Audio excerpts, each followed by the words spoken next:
नमस्कार, मैं हूं नीलूफर अंसारी। स्वागत है आपका यूपी क्राइम अपडेट 1 में, जहां खबरें होती हैं सच्ची, बेबाक और निष्पक्ष। बिजनौर से लेकर पूरे उत्तर प्रदेश तक हर बड़ी और छोटी खबर सबसे पहले और सबसे सटीक सिर्फ यूपी क्राइम अपडेट 1 पर।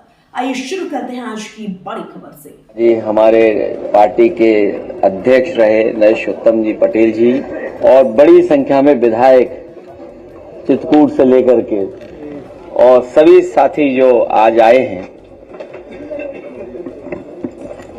आज पार्टी कार्यालय में हम सब लोग मिलकर के 150वीं जयंती सरदार पटेल जी की मना रहे हैं। लौह पुरुष, भारत रत्न और देश को एक बहुत फर्म नेता और एक स्ट्रॉन्ग लीडर, जिन्होंने भारत को एक करने के लिए और भारत की रियासतें, भारत को भौगोलिक दृष्टि से बड़ा बनाने के लिए लौह पुरुष ने जो फैसले लिए, आज हम सब लोग ये संकल्प लेते हैं कि उनके बताए हुए रास्ते पे चल करके अपने देश को, प्रदेश को और मजबूत बनाने का काम करेंगे। वहीं आचार्य नरेंद्र देव जी को भी याद हम लोग कर रहे हैं, जो जनक रहे समाजवादी आंदोलन के। वो एक शिक्षक तो थे ही, कई संस्थाओं में उन्होंने सबसे महत्वपूर्ण योगदान दिया। समाजवादी विचारधारा से प्रभावित होकर के समाजवादी आंदोलन को बढ़ाया। हम उनको भी याद करते हुए समाजवादी प्रदेश भारत कैसे बने, उस दिशा में हम लोग लगातार मिलकर के काम करेंगे। आज बहुत सारे जागरूक, प्रतिष्ठित, सम्मानित लखनऊ और आसपास और उत्तर प्रदेश के लोगों से मुलाकात और उनके विचारों को सुनने का मुझे मौका मिला। उनके ही बीच से कई महत्वपूर्ण सुझाव आए हैं और देश के परिवर्तन के लिए, प्रदेश के परिवर्तन के लिए और समाज को खुशहाल और एकजुट करने के लिए जो विचार आए, मैं उनके विचारों से अपने आप को जोड़ता हूं, उनकी भावना से अपने आप को जोड़ता हूं और भरोसा दिलाता हूं कि पीडीए हम सब लोग उसी दुख की कड़ी से बंधे हुए लोग हैं। हम सब लोग एक ही विचारधारा पीडीए के साथ मिलकर के बदलाव लाने का काम करेंगे। जहां सुझाव आए वहीं ये भी बात रखी गई कि आने वाली पीढ़ी के भविष्य को बनाने के लिए मॉडर्न और समय के हिसाब से जो पढ़ाई और टेक्नोलॉजी है, अगर उस तरह की यूनिवर्सिटी बने सरदार पटेल जी के नाम पर, तो वो हम लोग बनवाने का काम करेंगे आने वाले समय में। उनके सम्मान के लिए भी कोई बड़ा काम और भी करने का काम करेंगे। वहीं ये भी सुझाव आया है कि जब SIR हो रही है उत्तर प्रदेश में, SIR बड़ी एक्सरसाइज है जहां पर सरकार के अधिकारी हर घर जाएंगे, हर घर में विजिट करेंगे, हर वोटर से संपर्क जुड़ेगा। वहीं पॉलिटिकल पार्टी के लोग भी जुड़ेंगे, वो भी अपनी वोटर लिस्ट ठीक कराने के लिए BLO के साथ संपर्क रखेंगे। उस समय हम लोग मांग करते हैं कि जब इतनी बड़ी एक्सरसाइज हो रही है हर वोटर की और इतनी बड़ी वोटर लिस्ट बनने जा रही है, तो एक महत्वपूर्ण डेटा जो हम सब लोग मांग करते रहे हैं, उसके लिए केवल एक कॉलम और बढ़ाना है। जाति जनगणना तो बाद की बात है, लेकिन प्राइमरी जाति जनगणना तो हो ही सकती है। इसलिए हमारी मांग है कि SIR में एक कॉलम और दिया जिससे जाति जनगणना की जा सके। और भविष्य में, क्योंकि पॉलिसी मेकिंग है, हमें योजनाएं लागू करनी है या तमाम गरीब परिवार के लोगों तक योजनाएं पहुंचानी है, आर्थिक सामाजिक रूप से उन्हें बराबर खड़ा करना है। जिस तरीके से मंडल कमीशन, बाबा साहब भीमराव अंबेडकर जी और तमाम लोगों ने समय समय पर समाज को आगे बढ़ाने के लिए जो फैसले लिए, अगर SIR में एक कॉलम बन जाएगा और जाति जनगणना हो जाएगी, तो हमें सामाजिक न्याय के राज्य की स्थापना के लिए और आसानी हो जाएगी। हमें उम्मीद है कि सरकार इस बात को मानेगी और ये जो हमारा सुझाव है इसको लागू करेंगे। सर बिहार में जिस तरह से उसामा के बेटे सर ये कह रहे थे कि जो बिहार में शहाबुद्दीन के बेटे को जो टिकट दिया वो गृह मंत्री जी ने कहा कि यहाँ जंगल राज जाना चाहिए। आनंद सिंह ने वहाँ हत्या करवा दी दुलारचंद यादव के अभी, और दर्जनों एनडीए ने प्रत्याशी ऐसे दिए हैं जो बड़े अव्वल दर्जे के बदमाश रहे, माफिया रहे। मैं सीरियस नोट पे ये बात कहना चाहता हूं कि जो मुद्दे बिहार में उठाए जा रहे हैं, आखिरकार भारत सरकार इतने सालों से क्या कर रही थी, या लॉ एंड ऑर्डर के सवाल पर जो आज दूसरे दलों को घेर रहे हैं, इतनी बड़ी घटना हो जाना, जहां पर हत्या होना,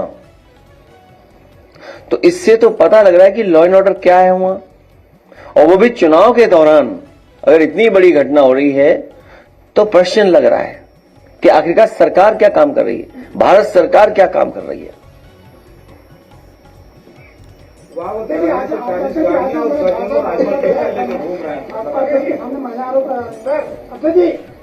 आजमगढ़ में भाजपा के कार्यक्रम में भाजपा की महिला कार्यक्रम आरोप लगा रही कि महिलाओं को भाजपा में शोषण हो रहा है। इससे पहले भी आपको पता होगा, एक प्रदेश के अध्यक्ष से उन्होंने पूछा योजना कैसी चल रही है, इनको पहचानते हो? तो याद है उस महिला ने क्या कहा था? मुझे याद नहीं आ रहा।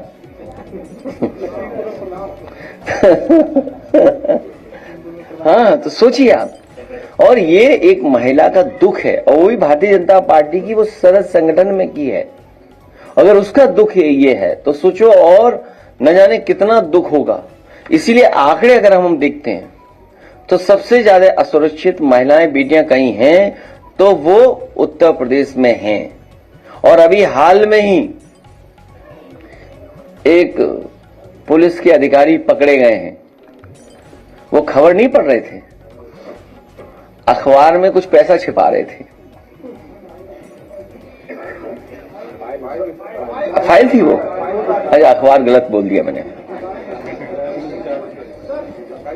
कानपुर में रवि सतीजा ने आरोप लगाया है कि अखिलेश दुबे को उत्तर प्रदेश के एसपीएफ चीफ अमिताभ जी टक्कर दे रहे हैं, और इस खबर को मीडिया इग्नोर करना, नाम नहीं छाप रहा है सर। और आपने पहले ही बोला था कि अमिताभ अखिलेश दुबे मुक्त होगा तो पूरी सरकार गिर जाएगी। पहले एक गाड़ी पलटाई थी, वो सरकार पलटने से बचाई थी, वो विकास दुबे थे। और अखिलेश दुबे को भी इस डर से जिंदा रखे हुए हैं, बचा रहे हैं। सच्चाई बाहर आ गई तो सरकार चली जाएगी, सरकार की पोल खुल जाएगी, लॉ एंड ऑर्डर की पोल खुल जाएगी। इसमें आप लोग हमारा सहयोग करो। हालांकि विषय से अलग चला जाऊंगा मैं, लेकिन हमारे प्रेस के साथियों का ये भी योगदान रहता है कुछ न कुछ। अभी हाल ही में त्योहार के समय पर मैंने कहा सुझाव दे दूं एक आपको, मैंने सुझाव दिया। मैंने दियों के खिलाफ तो नहीं बोला था ना, मैंने कहा सुझाव देता हूं कि दुनिया में ऐसे भी देश हैं जहां महीनों रोशनी रहती है। फिर घसियारी मंडी के लोगों को मैंने एक वीडियो डाला कि कम से कम यहां देख लो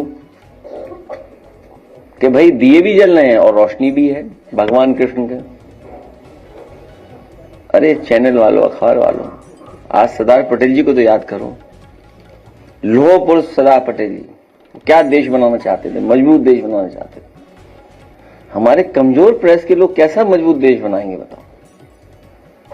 मैं अपना वीडियो दिखाना चाहता हूं और आपका भी वीडियो दिखाना चाहता हूं। क्या मजबूरी है वीडियो के, मतलब प्रेस के लोगों की। तो जो बात आप कह रहे हो, कानपुर वाली बात, वहां पर पूरे सरकार के अधिकारी उलझे हुए हैं, फंसे हुए हैं। यहां जितने लोग आए हैं, हम तो चलो लखनऊ रहते हैं, हमें तो लोग बताते हैं, जानकारी हासिल करते हैं। ये तो जमीन पर रहते लोग हैं। इतना उत्तर प्रदेश में करप्शन कभी नहीं था जितना इस समय चल रहा है, चाहे वो तहसील हो, चाहे पुलिस हो, चाहे किसी लेवल पर हो। और यूनिवर्सिटी लेवल पर जो करप्शन है, आप उसकी कल्पना नहीं कर सकते। अपॉइंटमेंट से लेकर के भेदभाव है, अपॉइंटमेंट का भेदभाव है। अपॉइंटमेंट किसको मिल रहा है और कौन वाइस चांसलर बनाए जा रहे हैं। तो इसलिए मैं चाहूंगा पहले अपने हम वीडियो दिखाएं, फिर अपने प्रेस के साथियों का जो उनका है, उनकी मजबूरी है, क्योंकि अंतोगत समाजवादियों को लड़ना तो उद्योगपतियों से पड़ेगा। जो ताकतें पीछे हैं, आप तो क्या, हम क्या क्या बोले आपको, आप तो हमारे साथी हो, आप भी परिवर्तन के साथ हो। मैं देखता हूं, जब मैं कहता हूं 27 में सरकार बनने जा रही तो आधे से ज्यादा चेहरे खुश हो जाते हैं, देखिए। तो ये तो अपने साथी हैं, ये हमारे खिलाफ नहीं है। इनके जो पीछे ताकतें हैं वो हमारे खिलाफ हैं। सरकार ने गन्ना किसानों, अरे गन्ना, हाँ गन्ना को बोलते हैं, हाँ गन्ना किसानों का जब मूल्य बढ़ा केवल 30 रुपये बढ़ाया है, लेकिन सरकार उससे ज्यादा तो अपने 50 में खर्च दे रही है। देखिए, जो रुपया और बढ़ना चाहिए, हमारे किसान जो गन्ने की पैदावार कर रहे हैं, गन्ने की कीमत अच्छी मिलनी चाहिए और कम से कम वो भाव मिलना चाहिए जिससे उसके परिवार में खुशहाली आए, लाभकारी मूल्य हो। लाभकारी मूल्य के लिए रास्ता निकालना चाहिए। और तब जब सरकार मुनाफा कमा रही है, मुनाफा सरकार कमा रही है और सरकार के लोग कमा रहे हैं मुनाफा। कितने वर्ष लग गए उन्हें गन्ने की कीमत बढ़ाने में, और विज्ञापन कितना बढ़ा दिया इन्होंने, और अंग्रेजी के अखबार में विज्ञापन दिया। बताओ कितने किसान पढ़ लेंगे अंग्रेजी के विज्ञापन को? क्या हम इतना पेमेंट कर चुके, इतना पेमेंट कर चुके, अंग्रेजी में लिखा हुआ है।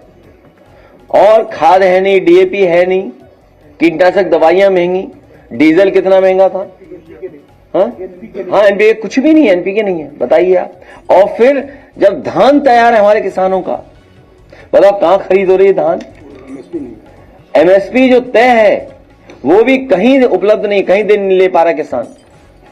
कोई जिला नहीं, ये फतेहपुर के कहीं एमएसपी नहीं मिल रही होगी। 1600-1700 में बताइए आप कौन ले जा रहा है? और एमएसपी का जो ऐलान है वो कितने का है? वो आगे का बीच का कौन ले जा रहा है पैसा? सोचिए कहां जा रहा है पैसा।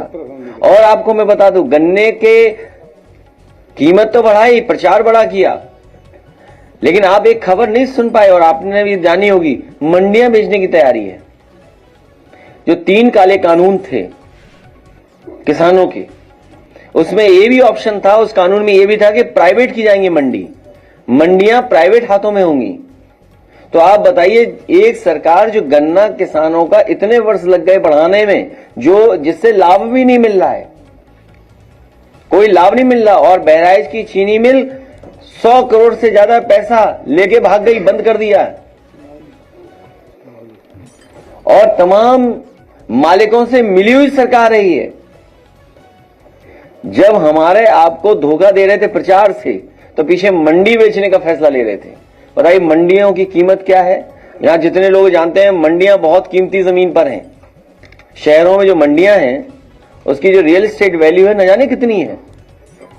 तो रियल एस्टेट वैल्यू को देखते हुए मंडियां नहीं चलाना चाहते, किसान को नहीं लाभ देना चाहते, वो मंडियां बेचने की तैयारी कर रहे हैं। बीजेपी रामराज की, इसलिए वीडियो देखिए। एक सवाल है, बीजेपी रामराज की बात ये की जगह बात करती है, लेकिन हमारे काकोरी में एक दलित बुजुर्ग को अपने कार्यकर्ता के द्वारा प्रकाश करवाई जाती है। न केवल मेरे साथी, ये अन्याय दलित समाज के साथ तो है ही है, लेकिन अभी बलरामपुर की घटना आप लोगों ने सुनी होगी और देखी भी होगी कि किस तरीके से सत्ता पक्ष के लोग और स्वजाति भाई लोग किस तरीके से अपमानित कर रहे हैं और जान लेने गए। बताइए, हत्या करने गए। थाना बलरामपुर नगर की कोतवाली का है, जहां पीड़ित समाज के साथ ही अन्याय हो रहा है बड़े पैमाने पर, और न्याय नहीं दे रही सरकार। क्या आप कल्पना कर सकते हैं कि इतना अन्याय इस सरकार में, और जो कहती है 0 tolerance for law and order. काय का 0 टॉलरेंस है आपका? दलित वहां मारे जा रहे, दलितों से यहां अन्याय हो रहा है, पिछड़ों के साथ वहां अन्याय हो रहा है। और बीएलओ और एडीएम इलेक्शन देखने वाला अधिकारी कौन होगा? एक भी पीडीए का नहीं है। ये क्या तैयारी है आपकी? जब अयोध्या हार गए ये लोग, अयोध्या का चुनाव अलग कराया, और अयोध्या के जो प्रिसाइडिंग ऑफिसर बनाए गए थे और जो चुनाव के अधिकारी बनाए गए थे, वो बाकायदा खास लोगों को बनाया गया था, जो सरकार के खास लोग हैं उनको बना करके भेजा गया था। खैर वीडियो देखिए। फिर प्रेस दिखाया कि प्रेस के लोग थोड़ा कृपा करो।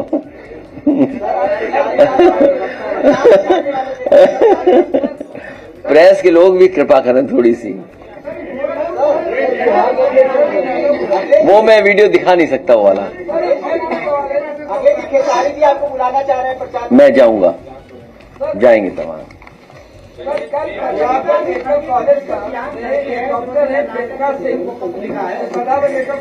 प्रियंका सिंह ने प्रसव के लिए आई महिला के पति से कहा कि अगर आपके पास पैसा नहीं तो आप बच्चे पैदा क्यों कर रहे हो। और इसी तरह की एक दूसरी घटना मिर्जापुर में हुई जहां प्रसव के लिए महिला गई और अस्पताल के बाहर टीचर था, इसलिए एम्बुलेंस ने थोड़ी दूर गेट के बाहर उतार दिया और टीचर में ही प्रसव हो गया महिला। क्या बताएं मेडिकल के लिए, ये घटनाएं सूचनाएं लगातार मिल रही हैं और बीजेपी के तमाम बड़े नेता जो सरकार में हैं, जब इन्हें अच्छा इलाज कराना होता है तो समाजवादी सरकार में बना हुआ मेदांता अस्पताल में जाते हैं। मैं उत्तर प्रदेश के लोगों को भरोसा दिला सकता हूं कि जिस तरह कैंसर इंस्टीट्यूट बना है, वर्ल्ड क्लास कैंसर इंस्टीट्यूट, या लोहिया अस्पताल में फ्री इलाज होता था, सैफई मेडिकल यूनिवर्सिटी में फ्री इलाज होता था, केजीएमयू में गरीबों के इलाज के लिए अलग से फंड गया था। किसी भी गरीब परिवार के सदस्य को अगर अस्पताल भेजा जाएगा तो उसका फ्री इलाज होगा, उस पर कोई भी अतिरिक्त खर्चा नहीं आने दिया जाएगा और मेडिकल की वर्ल्ड क्लास फैसिलिटी प्रोवाइड करेंगे। जब 4 लाख करोड़ के लगभग यूपी का बजट समाजवादी सरकार में था तो बड़े पैमाने पर 108, 102 एम्बुलेंस चलाई गई थी, जिससे फोन करने पर गरीब के गांव घर पहुंच करके एम्बुलेंस अस्पताल तक ले जाती थी। आज तो 8 लाख करोड़ है। आने वाले समय में समाजवादी सरकार बनेगी तो न केवल एम्बुलेंस बढ़ाया जाएगा बल्कि सुविधा अस्पतालों में दी जाएगी, जिससे किसी भी गरीब को इस तरह की समस्या का समाधान फेस न करना पड़े। दूसरा, इनकी सरकार में इलाज कराना, अगर आप इलाज कराने गए तो पता लगा आपको भी ओटी में पहुंचा देंगे। जब होश आएगा ओटी में तो कहोगे हमें तो इलाज किसी और चीज का चाहिए था। सोचिए आप, दाएं पैर में बताओगे कि प्लास्टर बंधना है, कहो बाएं बांध दें। इनके स्वास्थ्य सेवाएं पूरी खत्म हो चुकी हैं।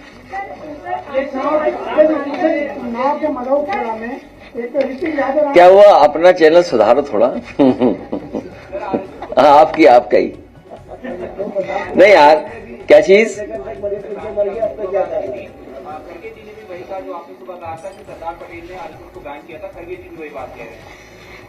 नहीं, ये सच्चाई है। और जब अंडरटेकिंग दी थी, गिवन अंडरटेकिंग, तब आरएसएस पे बैन हटा था। अंडरटेकिंग क्या माने हम इसको। और आपको दूसरी बात और बता दें, ये जो भारतीय जनता पार्टी है, इसकी ओरिजिनल पार्टी आरएसएस है, वहीं से निकले हैं।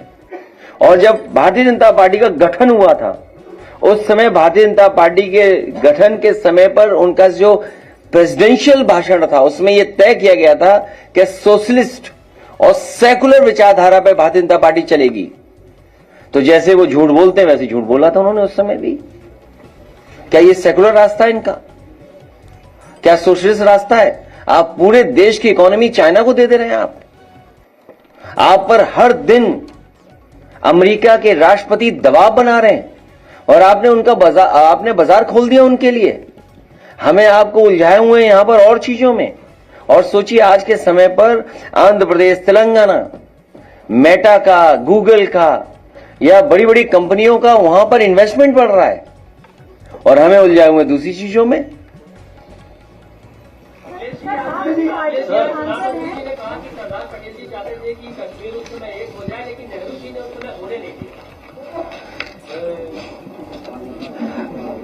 जो आज की भारतीय जनता पार्टी और हमारे जागरूक पत्रकार,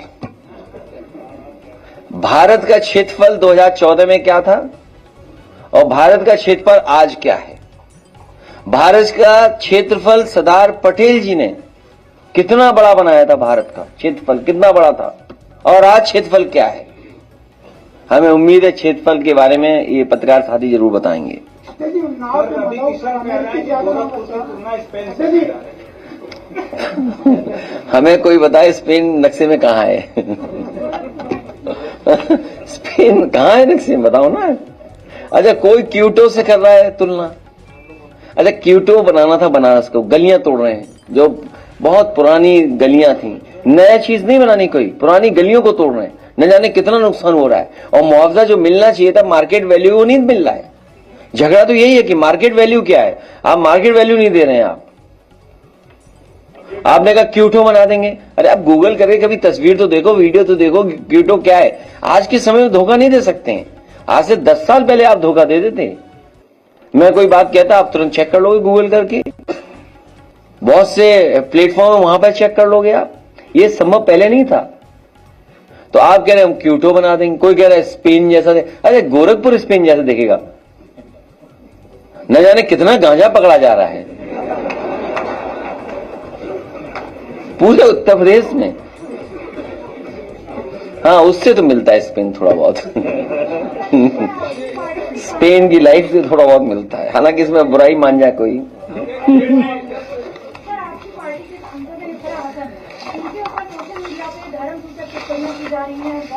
ये सब भारतीय जनता पार्टी के लोग हैं, ये पेड है। पहली बार ऐसा हो रहा है कि निगेटिविटी के लिए आपको पैसा मिल रहा है।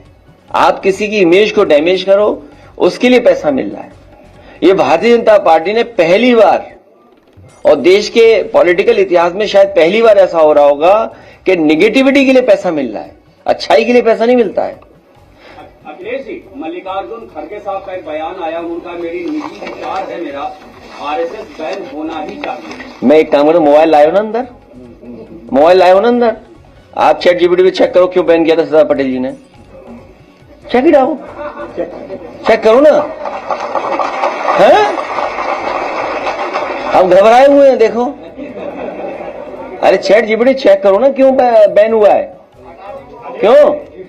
गूगल पे चेक कर लो भाई। गूगल और चैट जीपीटी मैं तो लाया नहीं हूं भाई, ये तो भारत सरकार ही लाई होगी ना। खड़गे साहब का जो मानना है उससे मतलब आप इत्तेफाक रखते हैं? अरे मैं इत्तेफाक नहीं कर रहा, मैं आपसे कह रहा हूं चैट जीपीटी निकालिए। अच्छा, चैट जीपीटी निकाल के मैं पढ़ देता हूं, कोई बताइए चैट जीपीटी पे क्या सवाल है तुम्हारा, है? नो नो नो, तुम खड़गे साहब ने क्या सवाल, क्या है? आरएसएस बैन होना ही चाहिए। Why was RSS banned? मेरा निजी विचार है। Why RSS was banned? राष्ट्रीय स्वयं सेवक, देखो जो चैट जीपीटी बता रहा है, अगर मैं उसको ट्रांसलेट कर दूं आम और आप वही माने तो, राष्ट्रीय स्वयं सेवक RSS बैन 3 बार हुआ इंडियन हिस्ट्री में, 3 बार। हिंदी में इनसे पढ़वा दे, अंग्रेजी में हम पढ़े दे रहे हैं, हिंदी का अंग्रेजी हिंदी ट्रांसलेट करते रहेंगे, ठीक है। एक तो महात्मा गांधी जी को 30 January 1948 by Nathuram Godse, who had earlier been associated with the Hindu Mahasabha and had link with RSS। तो दोनों संस्थाओं को बैन किया था सरदार पटेल जी ने, दोनों संस्थाओं को। और उन पर इल्जाम था कि उन्होंने राष्ट्रपिता महात्मा गांधी की हत्या में उन साजिश की है। और उस समय the government led Jawaharlal Nehru ji and Vallabhbhai Patel जी 4 जनवरी को इंडियन पेनल कोड 188 के तहत बैन हुए थे। तो ये तो चैट जीपीटी बता रहा है, हम थोड़ी बता रहे हैं। अब केस कर दो चैट जीपीटी पे, अगर कर सकते हो तो कर दो। और क्या पूछना बताओ, आई विल आस्क। मैं ये कह रहा हूँ, हाँ, अब देखिए क्यों, राय से आप इत्तेफाक रखते हैं, ये अब हाँ, अब जो सवाल आप पूछ रहे हो उस सवाल का नेक्स्ट जवाब है, the ban order accuse the RSS of spreading communal hatred and violence. बताओ आज फैला रहे हैं कि नहीं फैला रहे? क्यों बैन हुआ था? बैन इसलिए, ये मैं नहीं कह रहा हूं, ये मैं नहीं कह रहा हूं, पत्रकार साथी हो, नहीं फिर ऐसी न्यूज बनाओ तुम जो अभी मैंने दिखाई कि सैफी में इतने खर्च हुए थे। अब देखिए गवर्नमेंट क्या रीजनिंग दी गवर्नमेंट ने उस समय कहा कि spreading communal hatred and violence. क्या इन बीजेपी के लोग नहीं कम्युनल हेट्रेड फैला रहे हैं? हमारे पत्रकार साथी ने बोला, एक नाम के बारे में पूछा, हम चुनाव प्रचार में जा रहे हैं, अरे हमारे मुख्यमंत्री जी तो बच्चों से खेल रहे हैं आजकल, हर दिन देखते हैं, हफ्ते 10 दिन 15 दिन वाले एक बच्चे को गोदी में उठाते हैं। अच्छी बात है, बच्चों के प्रति प्रेम होना चाहिए। और नाम बदलने का तो उनका पुराना स्टाइल है। अब मैं ये कहूं कि चैट जीपीटी से पूछ करके ओबामा का नाम, वो क्या नाम था, ओसामा, कि उस समय का कोई नाम दूसरा बता दो हिंदी में या अरेबिक में, तो बहुत शेर सिंह नाम आ जाएगा। तो योगी जी को नाम बदल देना चाहिए था, उसका नाम अच्छा नहीं लग रहा था उस समय, तो शेर सिंह नाम कर देते। तो अब second line, creating an atmosphere that led to Gandhi's assassination, कि उन्होंने वो वातावरण पैदा किया जिसकी वजह से राष्ट्रपिता महात्मा गांधी जी की हत्या हुई। ये आरोप लगा आरएसएस पे और हिंदू महासभा पे। और engaging and sacred and supporting activities against the state, और इस भारत सरकार के खिलाफ अंडरग्राउंड गलत प्रचार करना, वो आज भी हो रहा है। मुख्यमंत्री अभी बिहार गए थे, तो ये तो अब बताइए क्या करें। वो तो हिस्ट्री हो चुकी है।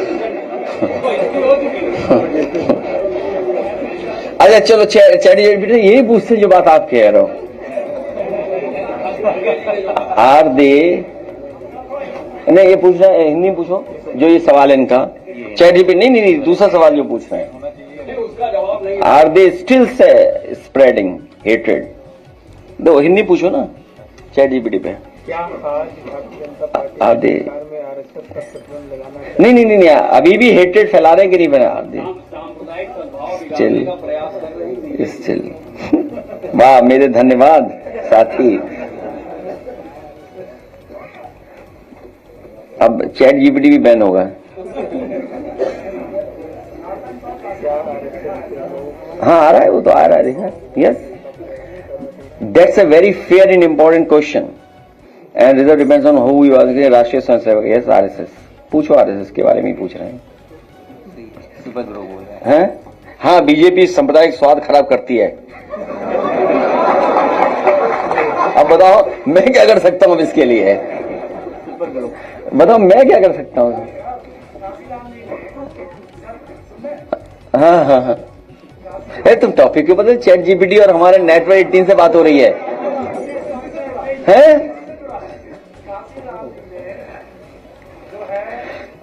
लिखा है कि सनातन धर्म में सबसे ज्यादा दलितों पर अत्याचार किया। ये काशिराम जी ने लिखा है अपनी जो है धरती पर, पूरे धरती पर जाति के आधार पर भेदभाव कहीं नहीं है जितना भारत में हुआ है। और जितना दलित अपमानित हुआ है या दलित के साथ जिस तरह का व्यवहार हुआ है, शायद धरती पर व्यवहार इस तरह का किसी जाति के आधार पर नहीं हुआ होगा। आओ नेक्स्ट सवाल चैट जीपीटी।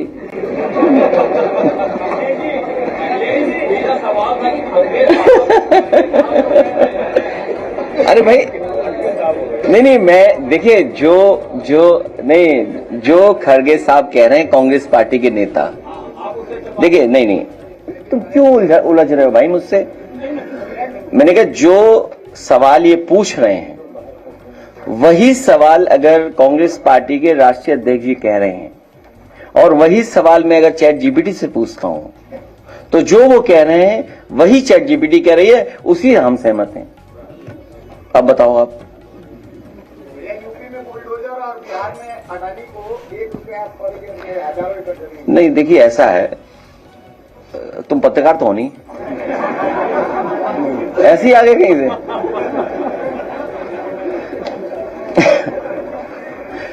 नहीं, हम एक काम करेंगे, यूपी में सरकार बनाओ, कोई भी उद्योगपति हो और अगर 10,000 लोगों को नौकरी दे, 20,000 लोगों को नौकरी दे, तो हम उसे चवन्नी में भी दे सकते हैं जमीन। चवन्नी में हम तो कहेंगे तेजस्वी जी से कि वो 1 रुपया वापस कर दें, उनसे शर्त लगा देंगे 10,000 लोगों को नौकरी देंगे। 1 रुपये की बात है ना, वापिस हम चवन्नी में देंगे। भाजपा नेता है धीरज लाल निरहुआ, सिसारी को कह रहे हैं कि वो यादव है ही नहीं, हिंदू विरोधी है। क्या है? अरे तुम पत्रकार ही नहीं हो यार। तुम पत्रकार नहीं हो, तुम ऐसे ही हो बस मित्र। वहाँ पे बिहार में कहते हैं मुख्यमंत्री जी वहाँ पे। फिलहाल के लिए इतना ही। जुड़े रहिए यूपी क्राइम अपडेट 1 के साथ। सबसे पहले खबरें देखने के लिए चैनल को लाइक करें, सब्सक्राइब करें और हाँ, बेल आइकन को दबाना ना भूलें। एक बार फिर हाजिर होंगे बड़ी अपडेट के साथ, तब तक के लिए नमस्कार।